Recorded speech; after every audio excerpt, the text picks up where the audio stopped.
The Galactic Concord did not fear humanity. That was the first mistake. From the observation ring above the crystal world of Virex Prime, delegates from 1,000 species watched the hologram rotate. A small blue planet spun slowly in the air. Water heavy. Weak gravity. Thin atmosphere. Primitive, hissed High Arbiter Zalketh, his 4 eyes narrowing. No unified empire. No psychic caste. No stellar megastructures. Soft clicks of agreement echoed across the chamber. Humanity had only discovered faster-than-light travel 40 years earlier. They had stumbled into the galaxy late, loud and clumsy. Their ships were ugly slabs of metal. Their weapons were crude kinetics and nuclear fire instead of elegant energy lattices. To the Concord, humans were children playing with fire. They fight wars among themselves, said Ambassador Threll of the Silicate Union. Endlessly. Wasteful. Emotional. Laughter rippled through the chamber. No one noticed the human delegate yet. She stood alone at the edge of the hall. Ambassador Mara Kincaid, former Naval Intelligence Officer, hands folded behind her back. She listened. She remembered. She smiled very slightly. Because humans had never fought fair. The ultimatum. The laughter died when the stars screamed. A rupture tore open space above the frontier system Helios Reach. From it poured the war fleets of the ZYR Dominion, an ancient empire that ruled through terror and mathematical warfare. Their ships were living geometry. Black spires wrapped in glowing runes. Each vessel carried weapons that folded space, erased fleets and sterilized planets with cold efficiency. Within 3 hours, Helios Reach burned. Mining colonies vanished. Defense stations collapsed inward like crushed insects. Billions died without ever seeing the enemy. The ZYR did not negotiate. They broadcast a single message across the Concord. Surrender the Sol system. Humanity will be processed. Resistance will be corrected. Panic spread like fire. The Concord had faced the ZYR before, and lost worlds every time. Emergency session was called. A council of fear. The chamber was silent now. The hologram showed burning human colonies, red scars across star maps. They are attacking a minor species, Zalketh said coldly. It is unfortunate. Unfortunate. Mara stepped forward. You will help us, she said. Several delegates turned, surprised she had spoken without permission. You are not a full member, Threll snapped. You have no right.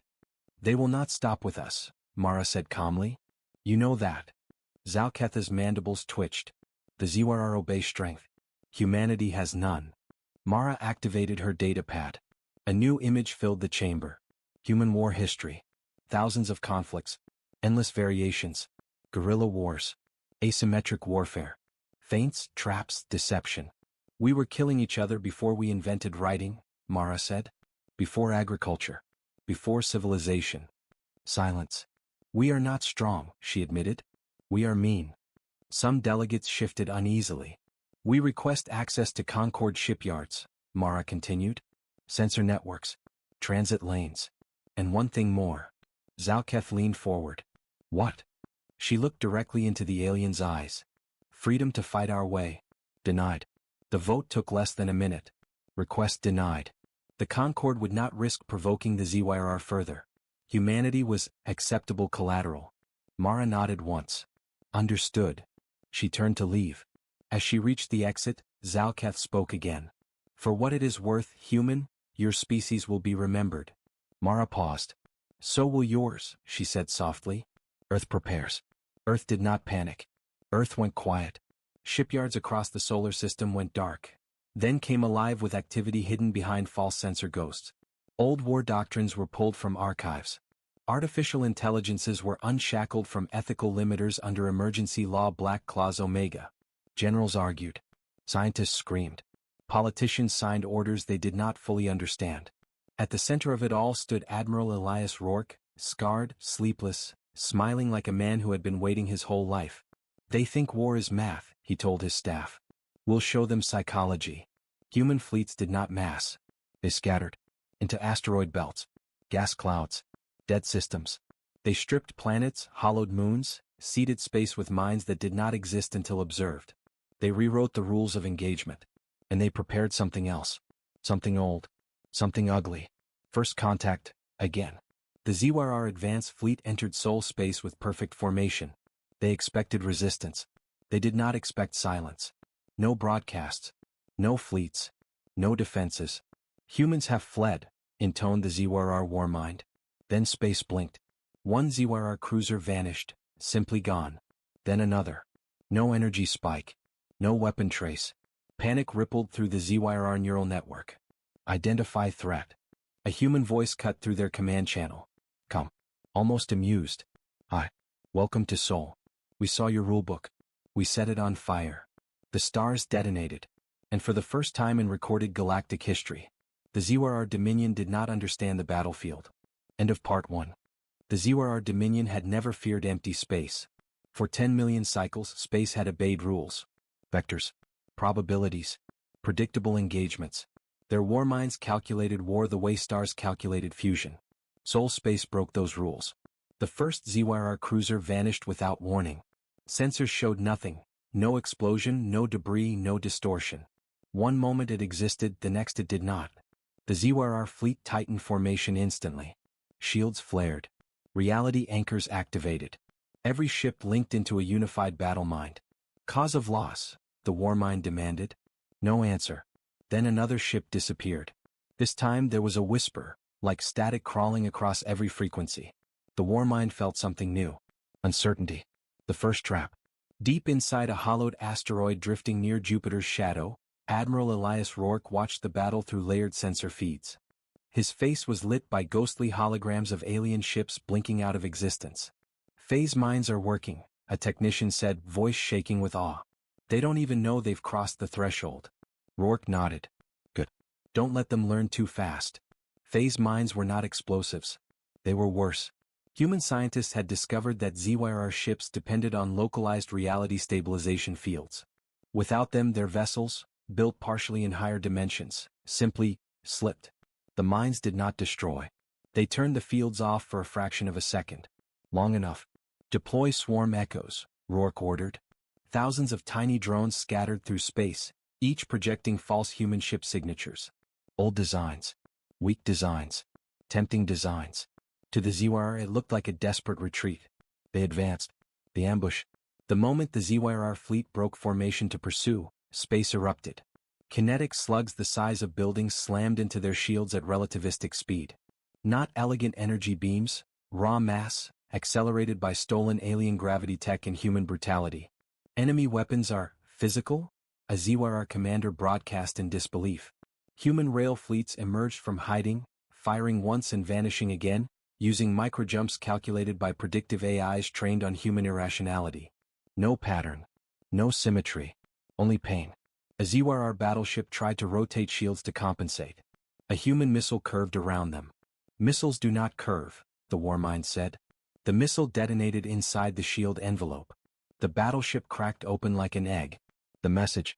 Across the Concorde, observers watched in stunned silence as ZYR ships died. They are winning, whispered Ambassador Threll. That is not possible. High Arbiter Zalketh said nothing. Then a new transmission flooded every galactic channel. Admiral Rourke appeared on screen. He looked tired. Human. Dangerous. To the ZYR Dominion, he said. You wanted Sol. You should have asked for mercy. The ZYR warmind attempted to trace the signal. It traced back to everywhere. Alien fear. Inside the ZYR command nexus, something unprecedented happened. A subordinate intelligence questioned an order. Warmind, it said, human tactics violate predictive stability. Recommend withdrawal and reassessment. The warmind hesitated. That hesitation cost them 7 ships. Negative, it replied. The humans exploit novelty. Adaptation will resolve. But adaptation required understanding. And humans did not fight to be understood. Ghost fleets. As ZYR reinforcements arrived, they found Sol space littered with wreckage, and nothing to fight. Human fleets vanished again. Instead, ZYR worlds near the frontier went dark. Supply depots exploded. Communication relays broadcast nonsense. Entire planets received messages that appeared to be surrender terms, only to detonate moments later. Psychological warfare. Mara Kincaid watched the reports from a quiet room aboard a Concorde station. She was no longer ignored. Delegates whispered when she passed. They are attacking without declaring war, Zalketh accused during an emergency session. Mara met his gaze. You declared extermination, she replied.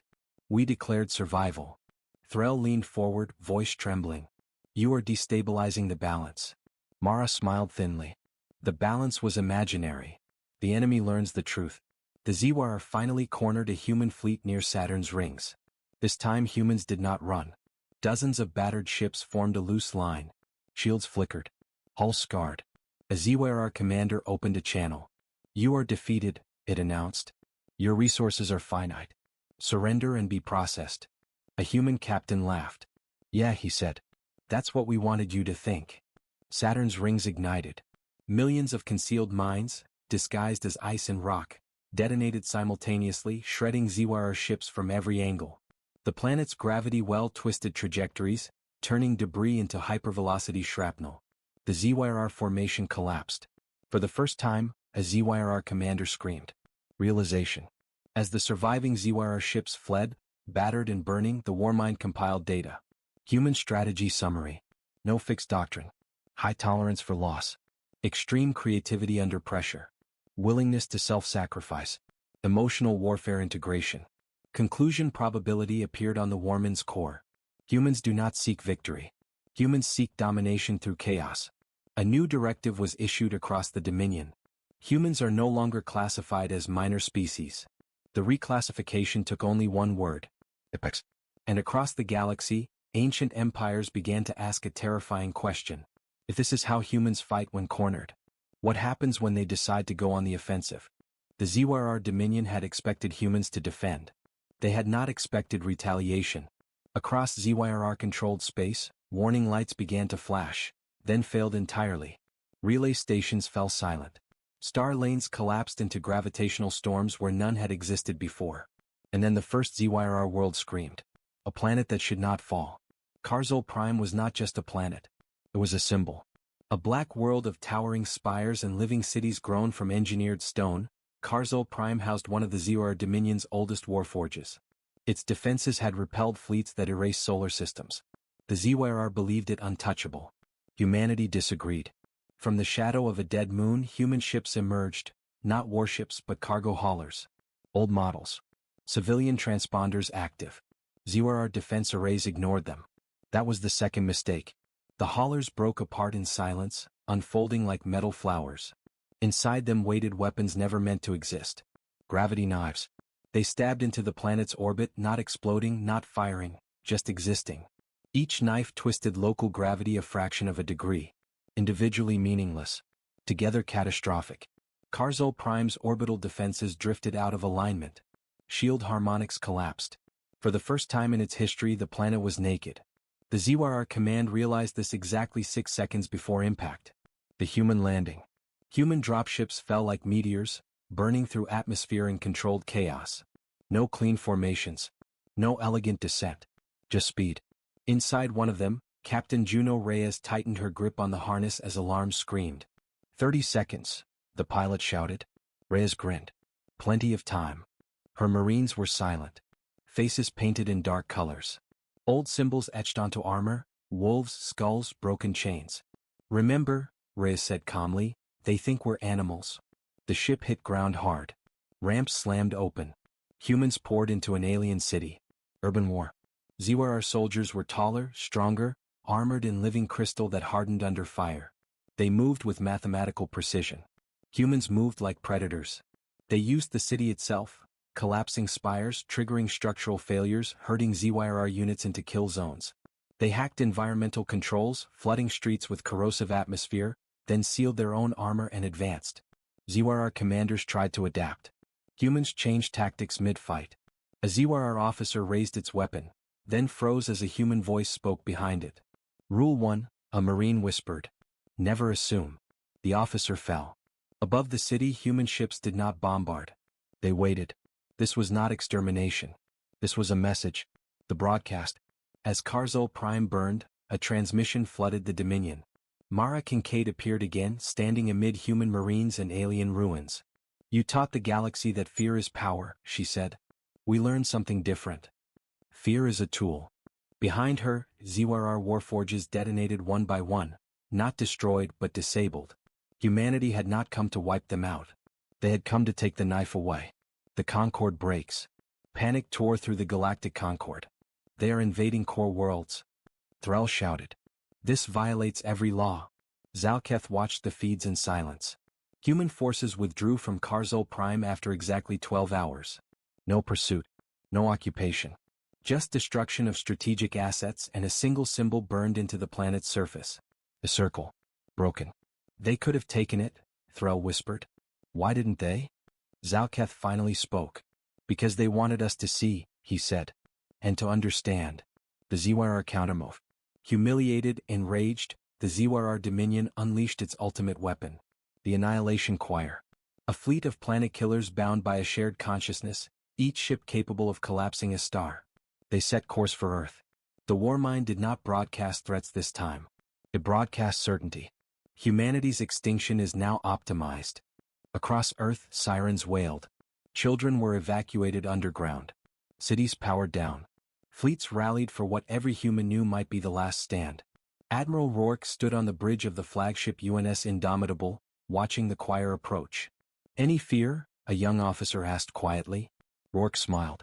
Plenty, he said. That's why we'll win. The trap within the trap. The ZYR choir entered soul space with overwhelming force. They saw Earth. They saw human fleets forming a defensive line. And they saw exactly what humans wanted them to see. What they did not see was the silence behind the sun. Hidden within solar flares, masked by radiation, waited something the ZYR had never considered. Humanity's oldest weapon. Patience. The enemy begins to understand. As ZYR sensors finally detected anomalies within the star, the Warmind ran simulations at impossible speed. All outcomes converged on a single conclusion. Earth was not the battlefield. Sol itself was the weapon. For the first time since its creation, the Warmind generated a response outside its parameters. A warning. Recommend immediate retreat. The choir did not turn back fast enough. The sun pulsed, and the galaxy held its breath. The ZYR Dominion had never seen anything like it. Not an attack. Not a fleet. Not even the cunning human strategies at Karzul Prime. This was something the galaxy had not imagined. Humanity was weaponizing its own star. The calm before the pulse. From the bridge of the UNS Indomitable, Admiral Elias Rourke stared at the massive hologram of the approaching ZYR choir. Their ships shimmered with deadly elegance. Living geometry, unbroken formation, unstoppable energy. Every command, every calculation, every move had been pre-planned over millions of cycles. Status? Rourke asked. Choir has entered Mercury orbit. No signs of hesitation, replied Lieutenant Harrow, hands moving across the console. They expect standard engagement. They will burn the fleets in hours. Rourke exhaled slowly. Good. That's exactly what we want them to think. Below the surface, in the deep solar observatories, human scientists worked feverishly. Massive devices, hidden within the corona, pulsars of energy that bent gravity and magnetism, had been silently tuned for decades. Centuries, if measured in human ingenuity and patience. This will be their undoing, Mara Kincaid's voice came through the cold, precise. They won't see it coming. Rourke nodded. And that's the human way. The ZYR approach. The choir approached the inner planets, confident. Nothing in their history had prepared them for humans. Observe, the Warmind instructed subordinate intelligences. These humans have been forced into a corner. They will either surrender or fight predictably. Any other behavior is statistically impossible. But the humans did not fight predictably. They scattered. They feigned panic. They appeared to fall back into orbital positions around Mars and Venus. ZYR sensors lit up with expected trajectories. They were falling into the trap. Deploy gravity nets, Rourke ordered. Engage solar masking protocols. Thousands of microdrones hidden within the solar corona flared, creating magnetic distortions and false energy signatures. The ZYR, relying on perfect mathematics, assumed the humans had panicked and scattered. The first pulse. And then it began. The sun pulsed. Not violently. Not explosively. Not immediately catastrophic. Just a subtle, almost imperceptible modulation of solar output, amplified through gravity lenses and plasma conduits hidden in the solar atmosphere. ZYR sensors flagged the anomaly. Radiation variance. Incorrect calculation. Recommend evasive measures. But their reaction was too slow. The gravitational distortions amplified. Space near Mercury, Venus, and even the approaching ZYR ships warped like water in a river. Sensors went haywire. Navigation became impossible. Ships collided with nothing, shields overloaded, weapons misfired. The warmind calculated the anomaly. Probability of human interference. 0.0000000001%. The human fleet, meanwhile, remained almost motionless. Calm. Waiting. Observing. Chaos in the choir. Ships began to twist under the sun's distorted gravity, their perfect formations shattered. One ZYR dreadnought collided with its own escort, tearing both apart. Humans are cheating, a ZYR commander's thought code echoed through the warmind. No, the warmind replied, a creeping dread it could not define. Humans are thinking outside the pattern. Ships that had been untouchable were now vulnerable. Humans unleashed microjump raiders, small craft capable of teleporting in and out of distorted space. They struck ships from unexpected angles, crippling engines, cutting communications, and vanishing before the ZYR could retaliate. Every attack was surgical. Every strike precise.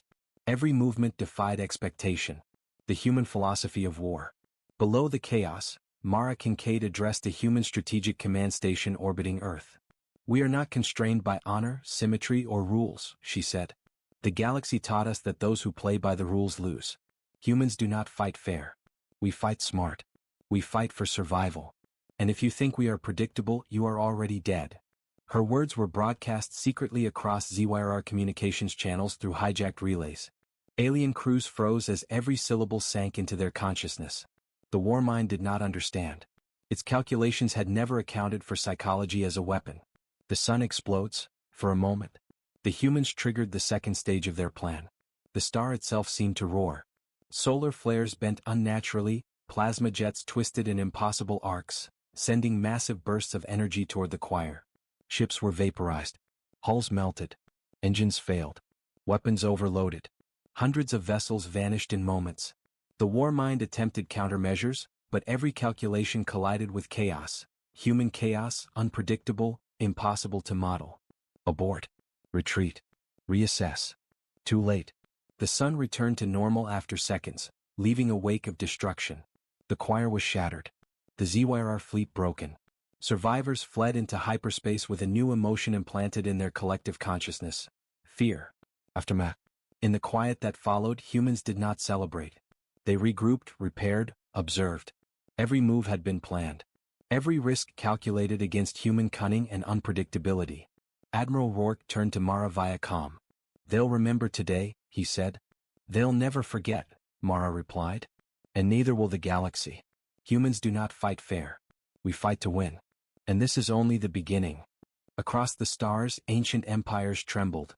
The Galactic Concord convened in emergency session. The galaxy had underestimated humanity, again, and this time the cost was obvious. The apex species of the galaxy was not a psychic caste, nor a megastructure civilization, nor a hive of mathematical perfection. It was humans. The ZYR Dominion had survived, but it was broken, shattered, humiliated. Their fleets that once ruled without question now limped across the galaxy, battered by human ingenuity, survival instinct, and a single unnerving truth: humans do not fight fair. Preparation for the offensive. On Earth, the human command was already planning the next stage. No one celebrated. Losses had been taken, even among their victories. Every life mattered. Every decision weighed heavily. Admiral Elias Rourke convened a war council aboard the UNS Indomitable, surrounded by holograms of ZYR systems, star lanes, and strategic nodes. "This isn't about destruction anymore," Rourke said, eyes scanning the room. "It's about leverage. We've shown them what we can do. Now, we control the narrative of the galaxy." Mara Kincaid leaned against the table, arms folded. "And we're going to take the fight to them, on their own worlds. Not just to kill them, but to show everyone watching that humans are a force to be reckoned with." Strategists projected ZYR supply lines, communications hubs, and key strongholds. Humans would strike where it hurt. Infrastructure, logistics, command centers. But there was more than brute force. Humans would use deception, terror, psychological warfare, and the element of surprise, the very tools that had shattered the choir. The first strike, Soren 4. Soren 4 was a ZYR industrial hub, a planet covered in black steel spires and smog-filled valleys. It produced the Dominion's war machines, their instruments of fear. The humans didn't just bomb it. They invaded it. Dropships streaked across the atmosphere, disguised as cargo vessels.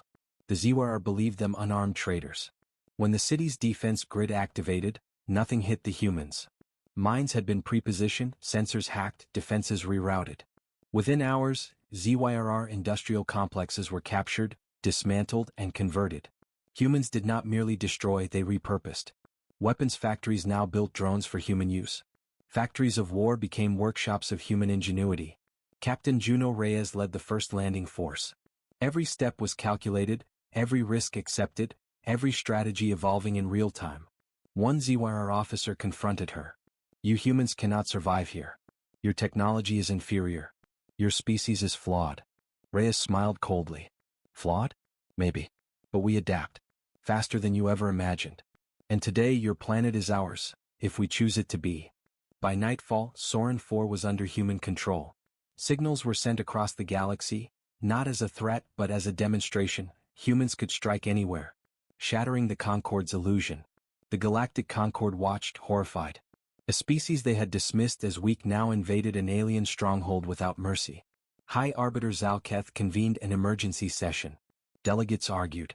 Some called for immediate sanctions. Some for containment. Mara Kincaid addressed the chamber, calm and commanding. "You have underestimated us for the last time. We did not ask to join the galaxy. We did not ask for your protection. You called us primitive, emotional, chaotic. And yet, here we are, teaching the galaxy that chaos is strength. We do not fight fair. We do not fight alone.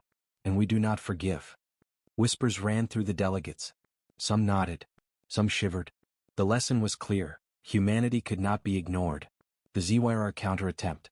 The ZYR scrambled their remaining forces, desperate to retake lost worlds. They unleashed a fleet toward Soren 4, calculated to obliterate the human landing forces in hours. Humans expected them. Rourke deployed decoy fleets, hundreds of ships emitting false energy signatures. The ZYR fell for it, diverting their main forces into traps. The human main fleet emerged from hidden positions, cutting off supply lines, disabling communications, and annihilating the ZYR vanguard. During the chaos, Mara Kincaid broadcast a single message across the entire ZYR network. "You calculated probabilities. We calculated human imagination. This is why you lose." ZYR commanders panicked, their fleets collapsing. The humans did not chase. They withdrew with surgical precision, leaving the ZYR to recover only the bodies of the fallen. Every action was designed to demonstrate dominance without overextending. Galactic shockwaves. Word of human victories spread faster than any fleet could travel. Worlds that had lived under ZYR domination for millennia began to whisper rebellion. Planets sent envoys to Earth, offering alliances, intelligence, and resources. The Concorde, once dismissive, began to see that humans could reshape the galaxy in months, not centuries. Even within ZYR space, fear and awe began to coexist. The war mind recalculated every contingency, but human unpredictability could not be modeled. "Every time we corner them, they find a new edge," a ZYR officer whispered. "They are apex predators." The psychological edge. Humanity's most terrifying weapon was not their fleets, their weapons, or even their tactical genius. It was human unpredictability. Where other species relied on rigid protocols and perfection, humans improvised. They used environmental hazards, social manipulation, alien psychology, and feints. They turned the galaxy's own laws against it. During the Soren 4 campaign, humans intercepted ZYR communications, twisted them, and sent false surrender messages to other ZYR colonies. Entire planets surrendered without a fight, believing resistance was futile. Humans were now not just physically dominant, they were mentally inescapable. The first galactic alliances form. Seeing the human counteroffensive, former adversaries began to seek cooperation. The Silicate Union sent envoys to Earth, offering sensor networks and rare resources. "We cannot stop them," Ambassador Threll admitted reluctantly. "But perhaps we can survive with them." Mara Kincaid replied, her expression unreadable. "Then you will fight alongside us, or be left behind." Humanity does not negotiate with weakness. Across the galaxy, humans were no longer underestimated. They were a force to be feared, respected, and studied. And yet, the humans knew, this was only the beginning. The ZYR Dominion still survived. Their ultimate revenge, their final weapon, had not yet been revealed. The galaxy had yet to witness the full cunning of humanity unleashed. The ZYR Dominion was cornered, but cornered predators were the deadliest of all. The galaxy had yet to see the true scale of their desperation. The revelation of the superweapon. Deep within ZYR territory, the Warmind activated the Oblivion Engine, a weapon long rumored but never witnessed. A structure larger than a planet, orbiting a neutron star, its sheer mass distorted spacetime. It could collapse a system, extinguish a star, and annihilate any civilization that dared approach. Reports reached Earth almost immediately. Admiral Elias Rourke stood before a fleet of human ships, grim-faced but calm. "They've pulled their ultimate card," he said. "A star killer. One system and it's gone. This isn't just war, it's extinction." Mara Kincaid's expression remained cold. "Then we make sure they never get to play it." The strategy of madness. Human strategists convened. Every scenario was considered. Every possible loss measured. The plan was audacious. Infiltrate the ZYR heart system, neutralize the Oblivion Engine, and escape before the Warmind could deploy it. It relied not on overwhelming force, but on deception, ingenuity, and human unpredictability. Rourke addressed the assembled fleet. "Listen carefully. This mission is suicidal in conventional terms. But humans do not fight conventionally. We will split, we will feint, and we will strike where they least expect it. If they calculate probabilities, we will give them chaos. If they predict tactics, we will give them improvisation. And if they think they are safe, we will make them regret it." The fleet roared in response. Human morale had never been higher. Every officer and marine knew the stakes, and that humans thrived in impossibility. Infiltration. Under the cover of collapsed hyperspace corridors, human raiders slipped past ZYR detection. Small teams in stealth-modified ships boarded the orbital platforms of the Oblivion Engine. Captain Juno Reyes led the first strike team. As they docked, she surveyed the alien structure. Massive, spiked, incomprehensible in scale, powered by neutron energy. It pulsed like a heartbeat. "Impressive," Reyes muttered. "Let's make it less so." The boarding team hacked systems, planting devices to reverse energy flow and create micro-instabilities. Every second counted. The engine could be activated remotely at any moment. The ZYRR defenders, genetically and cybernetically enhanced, attacked. They were stronger, faster, more coordinated, but human improvisation and cunning proved superior. They used the environment itself, spinning debris and energy conduits as weapons. One Marine whispered over comms, "They built a perfect weapon, but they didn't account for humans thinking like storms." The battle above the neutron star. Meanwhile, Admiral Rourke's main fleet engaged the ZYRR's remaining ships in orbit. This was no conventional battle. Humans split into hundreds of microfleets, each performing independent, unpredictable maneuvers. Kinetic strikes, decoy pulses, and microwarp jumps tore through ZYRR formations. Massive vessels that had never lost were shattered by human ingenuity. The Warmind, overwhelmed by unpredictability, began reallocating resources too late. Every correction opened a new vulnerability. The moment of sacrifice. On the surface of the Oblivion Engine, Captain Reyes faced the ultimate choice. The core of the engine was about to reach critical overload. Escape was almost impossible. Her team argued for retreat. "We can't." Reyes interrupted. "Humanity doesn't wait for the perfect moment. We create it. Push the button. Now." They triggered the destabilization devices. Alarms screamed. Energy surged. The engine shuddered violently. Ships in orbit felt micro-explosions as gravity waves radiated outward. The ZYRR fleet, caught in these distortions, was obliterated. Reyes' team barely escaped through emergency microjumps. Several were lost, but the mission succeeded. Aftermath of the engine's destruction. The neutron star stabilized, but the Oblivion Engine was gone, destroyed, dismantled, and made impossible to rebuild. The ZYRR Dominion lost not only its ultimate weapon but thousands of ships, billions of resources, and, most importantly, the psychological advantage it had long wielded. The Warmind, recalculating, produced one result repeatedly: humans are unpredictable. Humans are apex. Humans are unstoppable when cornered. Across the galaxy, allies and former neutral systems witnessed humanity's capabilities firsthand. Even the Concord realized that the humans had reshaped not just war, but the rules of engagement across the stars. Human philosophy revealed. Mara Kincaid addressed the galaxy in a broadcast. "We do not fight fair because the universe is not fair. We do not rely on perfection because perfection fails when faced with chaos. We adapt, we improvise, and we endure. Our strength is not just our weapons or fleets, it is our ingenuity, our courage, and our willingness to survive at any cost. This is humanity. And this is why the galaxy will remember us." Across alien worlds for the first time, beings trembled at the word human. The ZYR realized the truth.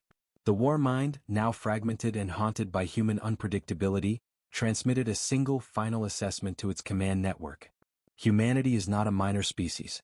Humanity is not bound by rules, honor, or calculation. Humanity is apex. Even the most powerful ZYRR commanders understood it. No conventional countermeasure could stop humans. They had faced adaptation incarnate. The galaxy had changed forever. And humanity had only begun.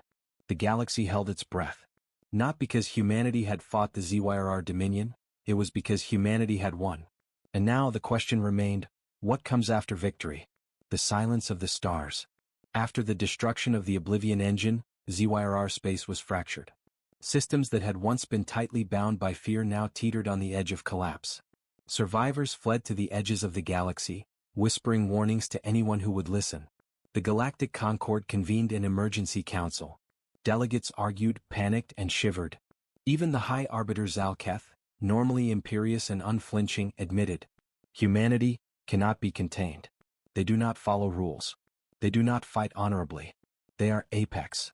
Mara Kincaid stood before the council, flanked by human diplomats and admirals. Her calm, precise tone cut through the tension. The galaxy can continue as before, or it can recognize reality. Humans are not here to play by your outdated rules. We adapt. We endure. We survive. And we will ensure that those who cooperate prosper and those who oppose do not survive at all. Some delegates wept. Others nodded. A few began drafting proposals for alliances. Humanity had become the central force in galactic politics, whether anyone liked it or not. The consolidation of power. Admiral Rourke orchestrated the human fleets to stabilize former ZYRR worlds. But unlike other conquerors, humans did not enslave, they integrated. ZYRR scientists, engineers, and strategists were offered positions alongside human counterparts. Former warlords were assigned oversight of planetary rebuilding. Resistance was met with precision strikes, but humans preferred hearts and minds over wholesale destruction when possible. It was a system that confounded the rest of the galaxy. Humanity did not rely on fear alone, they relied on intelligence, adaptability, and strategy. Planets formerly under ZYRR control began producing resources for the new human-led coalitions. Supply chains were rebuilt faster than the ZYRR had imagined possible. The galactic response. Alien species watched, some in fear, some in awe. High Arbiter Zalketh finally addressed the Concord. Humans have reshaped the rules of war. They have weaponized not just technology but unpredictability, psychology, and ingenuity. They are superior. Ambassador Threll of the Silicate Union added reluctantly. We fought them when we thought they were weak. Now we must fight with them, or face extinction. Even within ZYRR space, a cautious acceptance grew. The war mind, fragmented but operational, issued a warning. Humanity cannot be countered using conventional means. Adaptive, unpredictable, relentless. Apex species. The galaxy had a new center of power. It was Earth and humanity. Humanity's philosophy becomes law. Mara Kincaid addressed the galaxy again. We did not fight to rule. We fought to survive. And survival requires adaptation, cunning, and courage. The universe does not reward the cautious. It rewards the bold, the innovative, the unstoppable. Humanity will act as a guardian, strong enough to protect, merciless enough to punish those who threaten the galaxy's balance. Across human and alien worlds, these words became a mantra. Humanity's reputation was cemented, not merely as conquerors, but as the species that outwitted an empire. The ZYRR realization. In secret, ZYRR command centers analyzed the war in totality. Every battle, every strategy, every decision humans had made. They came to a single horrifying conclusion. Humans do not fight fair. Humans do not play by rules. Humans do not fear death, failure, or limits. Humans improvise. Humans endure. Humans win. For the first time, ZYRR entities felt true fear, a concept they had long considered illogical. We underestimated them, whispered the last surviving ZYRR strategist. They are not just clever, they are inevitable. The apex moment. In orbit around Earth, the human fleet assembled one last time, not for battle but for demonstration. Thousands of ships from every corner of human influence, veterans of the ZYRR war, gleamed in formation. Admiral Rourke addressed the assembled fleet via broadcast across the galaxy. The galaxy has always doubted humanity. They have counted our flaws, laughed at our weaknesses, mocked our emotions. They have called us primitive. But here we are, stronger than ever, smarter than any calculation, wiser than any counsel, and yes, unafraid to do what is necessary. We are humanity. We do not fight fair. And the universe will never forget it. A synchronized pulse of lights, engines, and holographic signals radiated from the fleet. Planets trembled. Stars reflected their intensity. Aliens across systems watched in awe and terror. Humanity had ascended, not by perfect technology, not by pure force, but by ingenuity, adaptability, and cunning. The legacy of humanity. The ZYR dominion would never recover. The Concord would never underestimate humans again. The galaxy had a new apex species. And humanity? Humans returned to their worlds, not as conquerors but as architects of the future. They rebuilt, innovated, and prepared for the next challenge, whatever it might be. Because if the galaxy had learned one lesson, it was this. Humans do not fight fair. Humans survive. Humans endure. Humans dominate. The stars themselves seemed to bend to this truth. And humanity smiled.